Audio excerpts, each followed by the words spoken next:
وَلَقَدْ يَسَّرْنَا الْقُرْآنَ لِلذِّكْرِ فَهَلْ مِن مُّدَّكِرٍ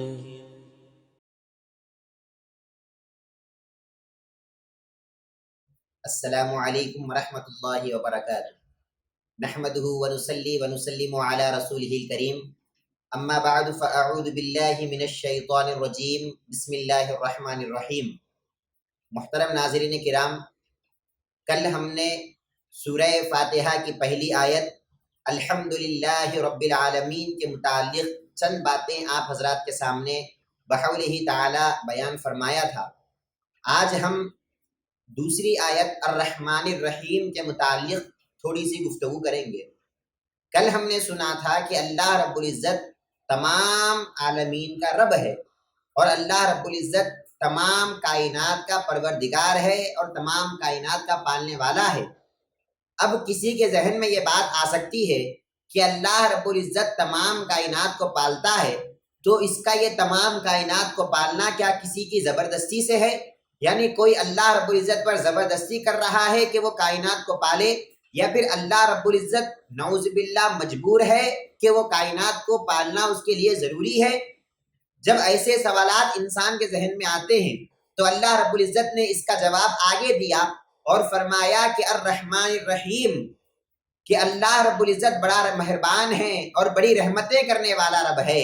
مطلب یہ ہے کہ اللہ رب العزت جو تمام کائنات کو پالتا ہے، تو اس کا تمام کائنات کو پالنا کوئی مجبوری کی وجہ سے نہیں ہے، بلکہ یہ اس کی رحمت کی وجہ سے ہے کہ وہ اپنے رحم و کرم کی وجہ سے تمام مخلوق کو پالتا ہے۔ ورنہ اگر وہ چاہے تو پھر صرف ایمان والوں کو ہی دولتیں عطا کر دے اور کافروں کو ہر چیز سے محروم کر دے اور کافروں کو ہر چیز سے روک دے۔ لیکن اللہ رب العزت کی یہ رحمت ہے اور اللہ رب العزت کا یہ رحم ہے کہ اللہ رب العزت کافروں کو بھی دیتا ہے اور مسلمانوں کو بھی دیتا ہے، اور بظاہر دنیا میں کافروں کو حد سے زیادہ ہی دیتا ہے، تاکہ اللہ رب العزت کا رحم بظاہر کھل کر سامنے آ جائے کہ اللہ رب العزت اپنے ماننے والوں کو جتنا دیتا ہے اس سے زیادہ یہ دنیا کی چیزیں نہ ماننے والوں کو بھی دیتا ہے۔ لیکن جب قیامت کا موقع آئے گا تو پھر قیامت کے روز وہاں پر صرف ایمان والوں کو اللہ تبارک و تعالیٰ اپنی نعمتوں سے اور رحمتوں سے مالا مال کرے گا۔ وہاں پر کافر کے لیے کوئی حصہ نہیں ہوگا، وہاں پر اللہ کے دشمن کے لیے کوئی حصہ نہیں ہوگا، وہاں پر صرف فرمانبرداروں کے لیے حصہ ہوگا۔ تو الغرض بتانے کا مقصد یہی ہے کہ اللہ رب العزت نے سورہ فاتحہ میں اپنے آپ کو رحمان اور رحیم کہہ کر یہ ثابت کیا ہے کہ یوں تو اللہ تعالیٰ جبار بھی ہے، اللہ تعالیٰ قہار بھی ہے، لیکن اللہ رب العزت یہاں پر صرف اپنی رحمانیت کو اس لیے ظاہر کر رہا ہے اور اپنی رحیمیت کو اس لیے بتا رہا ہے تاکہ لوگوں کو معلوم ہو جائے کہ وہ تمام نافرمانوں کو بھی پالتا ہے، تو اس کا یہ رحم ہے، وہ اپنے رحم کی وجہ سے نافرمانوں پر بھی کرم کرتے چلا جاتا ہے، اور یہ اس کی رحمانیت ہی ہے اور یہ اس کی رحیمیت ہی ہے جو تمام کائنات کی وہ پرورش کرتا ہے اور تمام کائنات کو وہ پالتا ہے۔ ورنہ اللہ رب العزت کے لیے کوئی زور اور زبردستی نہیں ہے۔ اگر وہ تمام عالم کی پرورش کرنا چھوڑ دے اور تربیت نہ کرے تب بھی اسے کوئی پوچھ نہیں سکتا، اور اگر وہ تمام عالم کی پرورش کر لے تو اس سے عالم والے اس کی تعریف کر کر کے کما حق اس کی تعریف کا حق ادا کر بھی نہیں سکتے۔ یہ اللہ رب العزت ہی کا کرم ہے، یہ اللہ رب العزت ہی کا رحم ہے کہ اللہ رب العزت تمام عالمین کی پرورش از خود کر رہا ہے، اور یہ رحمن کر رہا ہے، یعنی رحم کی وجہ سے کر رہا ہے۔ ایک دوسری بات یہاں پر یہ بھی علماء کرام نے بتلایا ہے کہ جب بندہ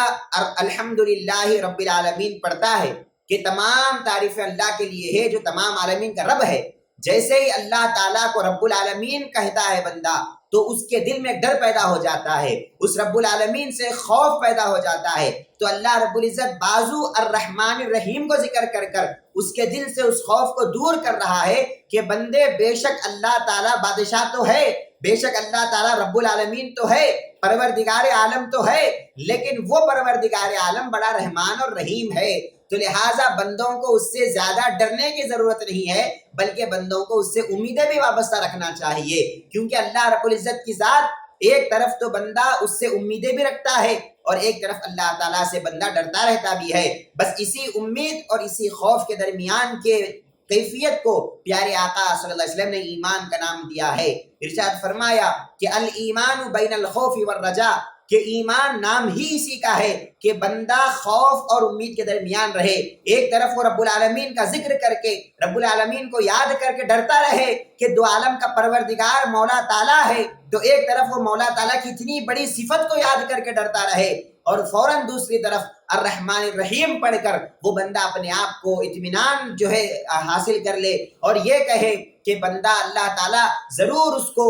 پالنے والا تو ہے اور رب العالمین تو ہے، بڑا بادشاہ تو ہے، لیکن یہ بادشاہ بڑا رحم کرنے والا بھی ہے. تو لہٰذا اسی خوف اور اسی امید کے درمیان کی کیفیت کو ایمان کہا جاتا ہے، اور یہی کیفیت اللہ رب العزت کو بھی مطلوب ہے. اسی لیے قرآن مجید میں اللہ رب العزت نے بارہا اپنے عذاب کا بھی ذکر کیا اور فوراً اپنی رحمت کا بھی ذکر کیا، اور کبھی کبھی اپنی رحمت کا ذکر کیا اور فوراً اپنے عذاب کا ذکر کیا، تاکہ دونوں کیفیتیں بندے کے اندر پیدا ہو جائے. اللہ رب العزت نے ایک جگہ ارشاد فرمایا وَأَنَّ عَذَابِي هُوَ الْعَذَابُ الْأَلِيمُ، کہ میرا جو عذاب ہے یہ عذاب بڑا خطرناک عذاب ہے، لیکن فوراً فرما دیا نبی عبادی انی انا الغفور الرحیم، کہ اے پیارے آقا صلی اللہ علیہ وسلم میرے بندوں کو خبردار کر دیجئے کہ میں بڑا بخشنے والا اور بڑا رحم کرنے والا ہوں. تو ایک طرف تو اپنے عذاب سے بندوں کو ڈراتا بھی ہے کہ کہیں اللہ کے رحمت میں حد سے زیادہ آگے بڑھ کر بندے اللہ سے بے خوف نہ ہو جائے، تو اسی لیے اللہ تعالیٰ اپنے عذاب سے ڈراتا ہے، خوف رکھتا ہے، خوف کراتا ہے،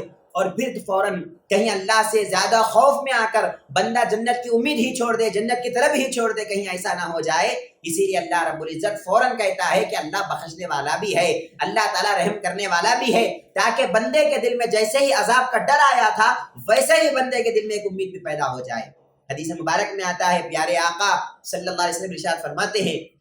کہ اگر اللہ رب العزت کے عذاب کو بندہ دیکھ لیتا تو پھر جنت کی امید ہی چھوڑ دیتا. یعنی اللہ کا عذاب اتنا خطرناک عذاب ہے کہ اگر اس عذاب کا مزہ بندہ چکھ لے اور اس عذاب کا ایک نظارہ کر لے، ایک جھلک دیکھ لے، تو پھر جنت کی امید چھوڑ دے اور پھر یہ سمجھے کہ مجھے تو اللہ کے عذاب کا ہی مستحق بننا ہے اور میں اتنا بڑا گنہگار ہوں کہ اللہ تعالیٰ ضرور مجھے بھی عذاب میں مبتلا کرے گا. لیکن اللہ تعالیٰ جیسے ہی پھر اپنی رحمت کا نظارہ بندوں کو کرائے گا، اور اپنی رحمت کو جب اللہ کی رحمت کو بندے دیکھ لیتے ہیں تو پھر کافر یہ سمجھتے ہیں کہ اللہ کے عذاب نہیں ہے، یعنی اللہ تعالیٰ تو جو ہے اب ہم پر رحم ہی رحم کرنے والا ہے، اب ہمارے لیے کوئی عذاب نہیں ہے. لیکن اس کیفیت کا نام بھی ایمان نہیں ہے. اللہ تعالیٰ سے ڈرتے بھی رہنا ہے اور اللہ تعالیٰ کی رحمت کا امیدوار بھی ہوتے رہنا ہے، بس یہی کیفیت اللہ تعالیٰ کو مطلوب ہے. حضرت عمر فاروق رضی اللہ عنہ سے متعلق ایک روایت منقول ہے کہ آپ فرماتے ہیں کہ اگر اللہ رب العزت کی طرف سے اعلان ہو جائے کہ دنیا میں جتنے بھی لوگ ہیں ان تمام لوگوں کو میں جنت عطا کروں گا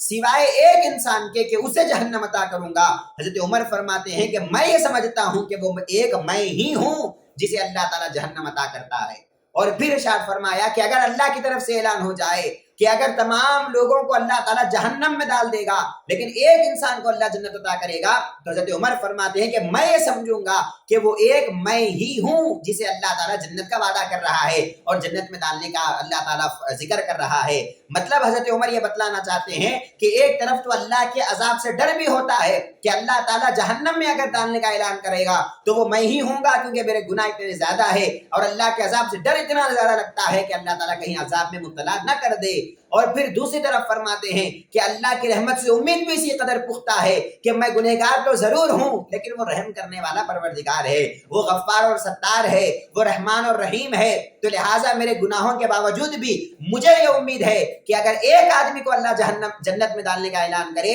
تو میں عمر یہ سمجھتا ہوں کہ وہ ایک آدمی میں ہی ہوں جسے اللہ تعالیٰ جنت میں ڈالے گا. الغرض محترم حاضرین کرام،